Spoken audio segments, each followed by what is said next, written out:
There is an old idea, older than any of us, that the world was once bound together by a single agreement, between the one who made it, the soul of every living person, and the earth beneath our feet.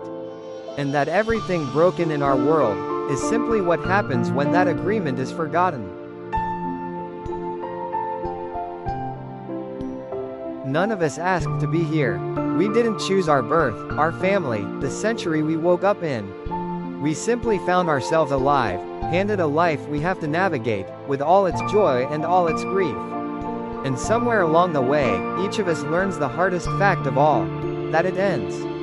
That everything we love is borrowed, and time will ask for it back.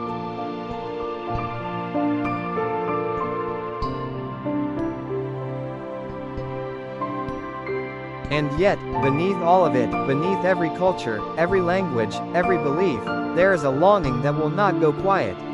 A thirst for something that doesn't fade. We reach for permanence in a world of passing things. For meaning that outlasts us. For a life that death cannot touch.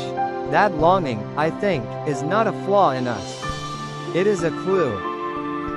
So here is the idea at the center of everything. That there is a covenant, a binding agreement, older than history, not written on paper, but woven into the fabric of reality. An agreement among three, the Creator, who is the source of all light, the soul of every living person, and the living earth that holds us. The Hebrew names it ha-Elohim, the light of God. This is the covenant of light, and we were made to live inside it. But how does that light reach us? The book speaks in an unusual language, the language of physics. Picture the soul as a receiver. The Holy Spirit, a kind of frequency. Prayer, worship, a life turned toward God. These are the tuning of a circuit, until the signal comes through without resistance. The great prophets were simply those tuned so perfectly that the light passed through them clean and unbroken. We are all receivers. The only question is whether we're tuned, or full of static. And the light has never shone in only one place. This is what the book calls the family of faiths.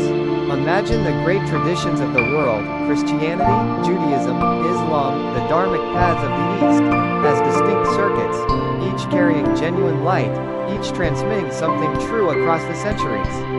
The book speaks from within the Christian confession, naming Christ as the decisive point through whom the light passes, yet it bows, with real respect, to the light it sees burning in other faithful hands. So what went wrong with our world? The answer is simple and sobering. We forgot. We forgot the covenant, forgot that we are bound to God, to one another, and to the earth beneath us. And a world that forgets the light slowly comes apart. But here is the hope the whole book is built on. What was forgotten can be remembered. The circuit can be retuned. The light is still here, still offered, waiting only for us to turn, and receive it again.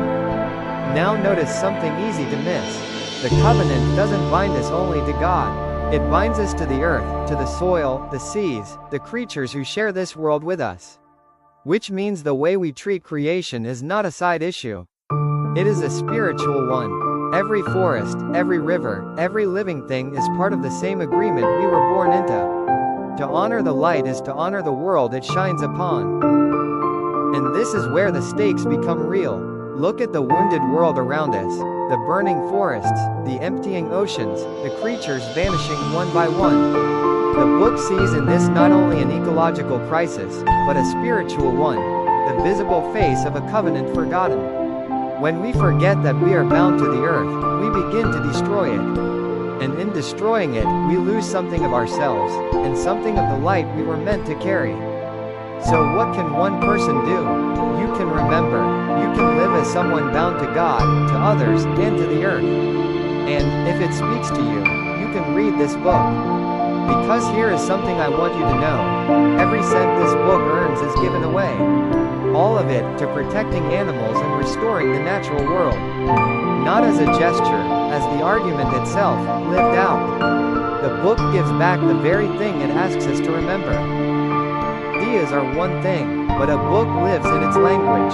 So let me simply read you a few lines, and let them speak for themselves.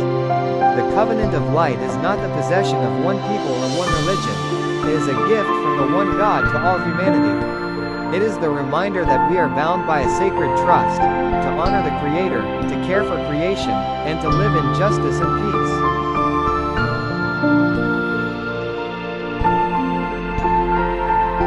So this is the invitation.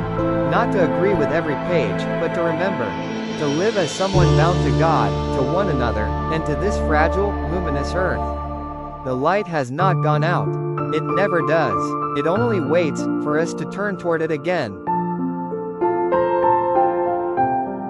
The book is called The Covenant of Light, or ha-Elohim. And remember, every cent it earns goes back to the world it's about.